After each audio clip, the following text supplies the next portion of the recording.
to join the panel. Do you want to say where you're from? So you're from York? Yeah, so I am a clinical nurse specialist in substance misuse at York Hospital. Great. Okay. So I'd fire away on questions. I mean, if you want to address one of the panel members, do.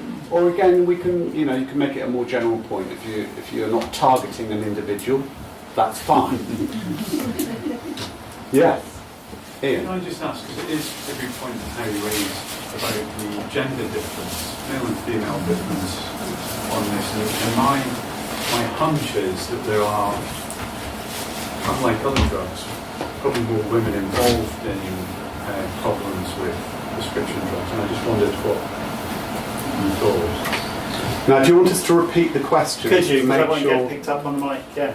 So Ian, I should listen to your question now. So Ian was asking about gender differences in terms of this as a problem, as a general problem. Yeah. So to what extent is this affecting women and men equally?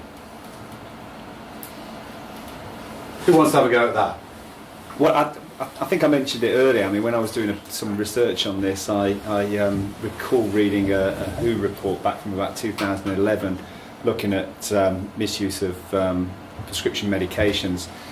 And it was clear in that report that it does affect women more than men, but I wasn't able to pick out a good evidence base to kind of unpick that. It's still a bit woolly as far as I'm concerned, but that's what that document was saying. I don't know if anybody else has any views or thoughts on that. So when we did our project, what was very interesting was we had people who came through were identified and then needed support for prescribed and over-the-counter medications. The split of people who went into substitution therapy was about 50-50 between male and female, which was very unusual for people actually entering a treatment system. It's normally, I think you're 2 to 1 more or less. Yeah, it's normally 2 to 1. So on a relatively small sample, it was pretty much of people who had complex needs and needed to enter treatment, it was 50-50, because we were specifically looking to identify people with an issue around prescribed medication. And certainly in terms of the general population household data, so perhaps those lower risk individuals, then there certainly is that more of a gender balance. But Ian's question reminded me of an earlier event which was held here and covered by the mental health about this whole issue about also treatment and service responses, gender sensitive treatment and service responses. And I haven't really heard a lot of discussion about that today. I know I didn't cover it, but as well as issues of class and socio-economic position, then it's critically important that the service responses and intervention responses are also gender sensitive as well as a whole range of other important determining issues as well. Could I ask a question around the services? So one of the things that has cropped up in our discussions is this issue around the stigma attached with the specialist addiction service waiting room, which I guess lots of us are familiar with, the people that are in that room, and people coming from this sort of background, from sort of iatrogenic addiction issues, are going to feel uncomfortable, or we assume that they will feel uncomfortable. And so where are we going with this? Are we looking to set up totally separate systems, or should we sort of confront that stigma and say, well, no, actually, these services are for anyone with an addiction problem. That's what they're there for. And so, because when I was talking about contentions, that was one of the things I had in my mind. So on the one hand, I got the feeling that this wasn't appropriate, perhaps, for Catherine to be going there. And then from Paul, I was getting more of a sort of, that's what these places are here for. We should be bringing people in, perhaps. I don't know. So I don't know whether any of you got anything to say about that. What's the way forward here? Well, my personal view is your second option, Charlie, that we need to address the whole issue of stigma around drug use in general, regardless of what that substance is. And it does remind me, and I'm really glad that Paul raised this, is when we had the emergence of novel psychoactive substances. And I went to many, many conferences and events and service development forums, and it was about, we can't attract legal high users in, which was the term at the time, because this isn't services for them. You know, they don't want to be, please excuse my language, the dirty heroin user. And actually, they were able to develop good services, attractive services. I wish there was more of them, but where you saw examples, those barriers weren't as big as the fears that service developers and potential clients had, that they could actually begin to address these issues, these perceptions, these misperceptions, and it actually wasn't that difficult. And I would agree with that entirely. There are issues. There are some people in those settings, just as there are in A&E, just as there are in primary care waiting rooms. There are some people whose behaviour is unacceptable regardless of who's there, and that has to be gripped. But as a basic principle, the more we can move the services that are the specialist services that are currently provided for people with dependence on traditional drugs like heroin and crack closer to the mainstream NHS, the better anyway, because for the reasons I said, that population are getting older and sicker all the time. So they need to be treated as close to primary care and as close to the rest of NHS services as possible. So there's no, so we set up decent services and have the GP at the heart of it, yeah, you know, then seems to me that is a step forward for both those different populations. Please. Let's move away from the waiting room a second. It's also what sits behind the consulting room door, or wherever that service might be. We have got to put the pain services working alongside, because that's the bit. We're not just treating addiction. If we treat the addiction and not the pain, then it's going to come back. So that's where the fundamental difference does exist, and that's where I know patients in the past have not been able to deal with it. It's not been about the stigma attached going through the waiting room. It's because the services just didn't reflect the needs. Yeah. And I think we haven't touched on NHS resources. NHS resources have been cut. If you look at pain services have been dramatically cut. We've only got like 450 pain physicians in the UK. That's a tiny number, and they have been cut. A lot of the services have been cut. GPs, there's now 10,000 GP equivalents less than there used to be. 10,000. So where are these services going to be delivered? So I think the NHS has to look at it as well as the addiction services. Yeah, which you're agreeing on. Oh, absolutely, absolutely, Yeah. and the pain management ought to be part of that. Is entirely right. Yeah. Please. So, it's Paul, particularly for you again. We've got the recovery agenda as we understand, and we're judged on people becoming drugs-free discharges as a service. Obviously, for many of the clients who are coming in through the prescribed medication route, actually drugs-free shouldn't even be a target. It should be appropriately managed, but often supported to that appropriate management by psychosocial support and the skills that drug services offer. So do you think the fact that you can't get a drugs-free discharge out of somebody who's coming with a pain problem is actually a barrier to people entering drugs treatment? No, and neither should it be, and it never should have been. I know. I mean, that's, you know, I fully know it shouldn't have been. That's rank bad commissioning, yeah. Because even the 2010 drug strategy and the clinical guidelines that came out for a bit didn't demand that. That then got misinterpreted or overinterpreted by some commissioners. But the current state of play is to acknowledge the most recent drug strategy and the clinical guidelines talk about the need to tailor-make the response to the individual. And they say explicitly that a lot of people aren't going to get better anytime soon, if ever. And the important thing is to know which ones have got a chance and which ones have got very slim chance. Now, within that context, you can slot long-term management of chronic conditions into that without any difficulty at all. And I was very interested when you were saying that, because that's one of the things that's bedeviled treatment for opiate addiction in this country. The medics are entirely at ease with long-term management of conditions. Entirely at ease with it. The politicians aren't.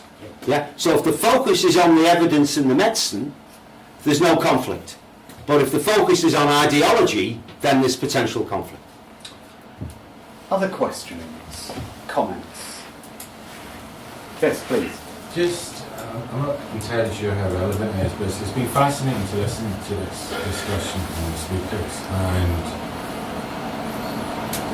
I've heard, kind of differentiating. I understand the reasons why between populations and needs and what have you, and backgrounds and class to a certain extent as well.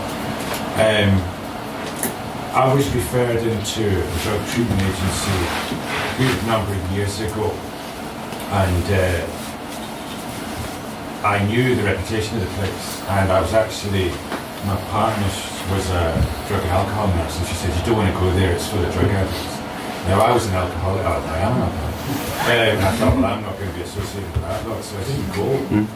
I didn't go, and I think, and I suppose the point I'm getting to, the point at which I got well, was similar to what, was it Catherine who said actually, there was some point where she realised actually, I had the same feelings, the same guilt and shame, the same MO as people who she described as kind of drug users or whatever.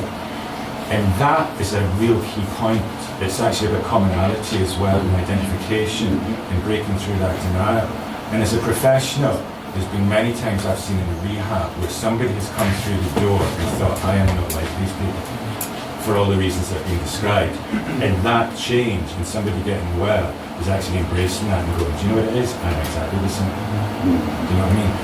And sometimes that stigma, for all it's a stigma, is actually quite a powerful tool for people to get well. You know what I mean? Well, the things areas we could probably learn from is because having been in medicine a long time, the other area that used to be very like this was STD clinics. They used to be around the back of the hospital. People used to creep in through the back door, not like to be seen.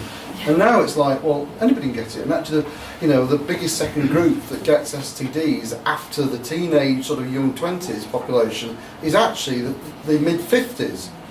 So they have broken down those very successfully, and everybody's known. So maybe we can learn from them. And I'm really glad you raised that point, and it's obviously something I'm interested in, and I think we need to think about the language of addiction, which is why I put that paper up, not just in relation to these substances that we've been talking about today, but the language we use to describe traditional users of heroin and crack cocaine. And you might have read, was it the Global Commission on Drug Policy, I think? I've got the name wrong. And Nick Clegg launched it, but don't hold that against them. But part of their annual report was to ask people to think carefully about the language which is used to describe people with particular conditions.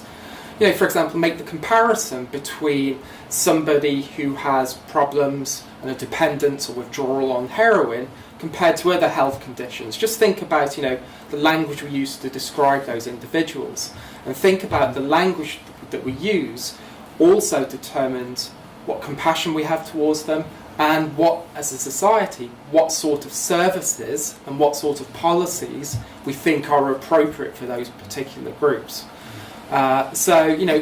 Never any quick fixes, but language is hugely important. Yeah, absolutely. I just on that point, I really take your point, and I absolutely get it. I think that the power I sometimes see is the language I use to describe myself, rather than the language that other people use to describe me. Yeah. And sometimes words that are taboo or don't feel correct can often be quite powerful in terms of aiding you get into a different place, even if I would never use those words to describe them. And that's an important distinction, I think. Please, you want? Yeah, it was just a quick question, because I know stigma's been quite a prominent theme throughout the day, but a lot of the reports seem to be anecdotal. I don't know whether there's much in the literature in terms of empirical evidence of stigma being a barrier to accessing help in this group, and I wonder whether anyone knew whether anything had been done along those lines, and whether any interventions have then, as a result, been conceived to reduce stigma. Good question. I'm not sure if colleagues... I can certainly speak to illicit drug use, controlled drug use, and there's been lots of research around stigma. So that's stigma not just with regards to, as a society, what we're prepared to pay, what sorts of policies we think are acceptable, stigma with regards to self-labelling, whether individuals think they deserve care and support, and professional stigma as well. That's something which is not often spoken about, not only towards professional groups who work with these clients that we're interested in, But within those services themselves, sometimes there can be self-stigma. And this is largely reflected on complex social narratives. You know, you can go through wormholes here about all these different levels, that because it's a difficult area, it's a tricky area, there's no quick fix drugs, there's no chemotherapy where somebody will ring a bell at the end and, you know, fantastic, somebody cured. Difficult treatment journeys. And that can affect professionals as well. The professional's point, I think, is right, because there is a significant minority of workers within the sector who wouldn't actually want to work with the Catherines of this world. Yeah. Just as they refuse to acknowledge that people have problems with cannabis dependency for many years. That's not a real problem. Yeah, I want to work with real clients. I don't. So that has to be. I mean, no one would say that publicly any longer. 10, 20 years ago they would have done. Yeah, but it's still a prevalent attitude. So it works both sides of the fence and needs to be challenged both sides of the fence. I would add, there's also some studies showing that drug users, problem drug users, which might not be the term to use these days, people who use drugs in an problematically for them, quite often going into treatment and taking on the sort of mantle of addict thereby is that actually stops them going into treatment. So for the familiar group that has been much researched, they too can perceive going into treatment as taking on a stigmatised identity, and they therefore avoid it. So that's studies of people outside of treatment have quite often found that. So I presume these are the same processes. There was a hand raised back here. Yeah, it was just to reinforce it, because I've just been saying this to Ian at the back about professional stigma. And I think, like you say, it's much more covert now. So I work with the prison population, and referring the people I work with into mainstream services can often be quite difficult. And often people talk about risk, but really I think underneath it all they're talking about stigma. People being in services who have got a history of being in the criminal justice system or drug use or a combination of the two. So this is, sorry, I'm having to repeat for the mic here. So this is a point about the sort of double stigma of the criminal justice system and having the status of a drug user. And you're pointing out it's a double stigma. But also when accessing mainstream NHS services, that can be a real barrier. The NHS, I used to work in criminal justice, the NHS has never been any good at working with offenders. It's not very good at working with the homeless. So it isn't just substance misuse that elicits those responses. I mean, really, that the population, when they're referred into NHS services, so for example, people being released from prison who need follow-up support and that kind of thing, so definitely I'm talking NHS services in particular. Any other responses on that? Any other points? Yes, please. Yeah, I just want to follow up on the point that I made right at the beginning of the day, which was about changing the culture and changing the way that we normalise behaviours and we discuss these behaviours and we have these debates more often. I think that's the way. And you know, going back again about talking about resources. In such cash-strapped times, these are things we can do that don't actually necessarily cost anything to do, just to get going.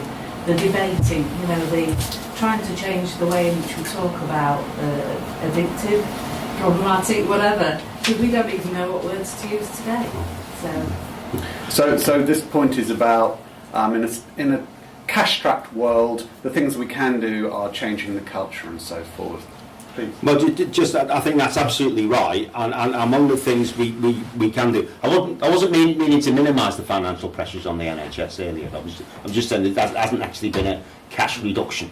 But the reality is, if we can get that dialogue, if we can either make health and wellbeing boards work, or set up some other mechanism whereby the NHS and the local authorities can actually talk to each other much more productively, then we can find ways to share resources, pool budgets, jointly commission, make the money go further thereby, and that, it seems to me, is the beginning of the only way we're going to get on top of these issues and other things that are very similar. please. So, on the subject of money, at the moment I'm putting together a social enterprise fund bid, specifically targeting this audience, the prescribed medication, with a view that early prevention will save money down the track. Just a view from the panel really, do they think they're trying to actually attract private investment to fund long-term savings from the NHS, particularly in this field, is an appropriate way of going forwards? Because I want to keep my service running, and I'm just scrabbling around to find ways of realising the cash to keep it going. So is this sort of investment effectively on a PBR basis, do you think that is going to be a way forwards for treating this patient group? Who'd like to? I mean, certainly, right, I'll come in from the pain point of view. I mean, I think, yes, the answer is. One of the things that we are missing, and one of the parts of the equation we're missing, is actually some form of health economic analysis in terms of chronic pain, which would include addiction. I remember going to a meeting, which actually happened to be in York, which was about 20 years ago, and one of the former medical directors of the DWP was there presenting. And he'd done some initial analysis, but it was shown that pain costs UK PLC £120 billion a year. You know, bigger than anything else. And that was 20 years ago. So God knows what it is now. And I know that when you get something like King's Fund reports that can actually show that services cost more than the treatments out there, it can have a significant shift. We've just seen that with last year, there was a big one on maternal mental health, which showed that women were doing suicides because there wasn't enough midwifery services. King's Fund report, we've now got more midwives. So I think, and going back to your point, one of the things that I've done in the past is actually engage people like, I don't know, occupational health people from British Airways and BT, because this is costing them billions, millions of pounds in terms of people being off work. And there is a green paper going out at the moment in consultation with people being off work due to pain management issues. Paul? Yeah, the social investment, I don't know, it was very popular a while ago. Oliver Letwin was a major proponent of it, even he's given up on it now. No one's been able to make it work at scale as yet. It's extracting the money back out at the end. That is difficult. So a few years ago, if with any conversation about lack of money, the government minister would have trotted out social impact bonds. Even they don't say it anymore. Yeah. So my view would be find another horse to back. So, I mean, speaking as somebody who worked in a CCG that had cash pressures on them, you know, and a lot of that cash pressures was associated with high levels of chronic pain management. They were, whether it was right or wrong, they were always interested in this subject in terms of possible savings from reducing the prescribing of opioid prescribing in that particular area. So I suppose it depends on a need and whether you can identify that need and whether you can identify a party that wants to address that need. I'm not saying that was a particularly right way of going about it, but that was the particular CCG's approach. They had cash problems, and this was an area that they wanted to look at. Harry? I think economic cases and using economic tools are really important. So with respect to prevention, for example, we can look to the lessons from the treatment services. I'm sure many people know the key figure, doesn't matter whether it's true or not, for every £1 that's invested in drug treatment, £4 return. That's a powerful figure. For prevention, it's a bit more difficult, I think, because when you're talking about the cost horizons, you're only looking at a return on investment in 20, 30 years' time. So you have to make the case for prevention in other terms, quite often focusing on shorter term proxy outcomes before you see this long-term return on investment. And with regards to private sector investment, I have the liberty of being a gainfully employed academic, so I have artificially preserved sense of morality, and I would always argue keep the private sector out of prevention and education, but I'm at liberty to say that. I don't disagree, it's just for the client, it's getting some money in so they can actually get the treatment they need. I think we've got to stop now because I want to make sure everyone, people book up their rail tickets in advance and everything. I want to make sure we end at 3, and people may linger here anyway if you want to chat some more. I hope you've enjoyed the day. I've really enjoyed it. I've learnt a lot. great questions from you guys that have kept us running throughout. I'd like to first of all thank Ian for organising this. So if we could have a round of applause for Ian. I would like to thank these guys and all the others that spoke, and also Andre and Vanessa for handling the interactive side. Thank you very much. You are free.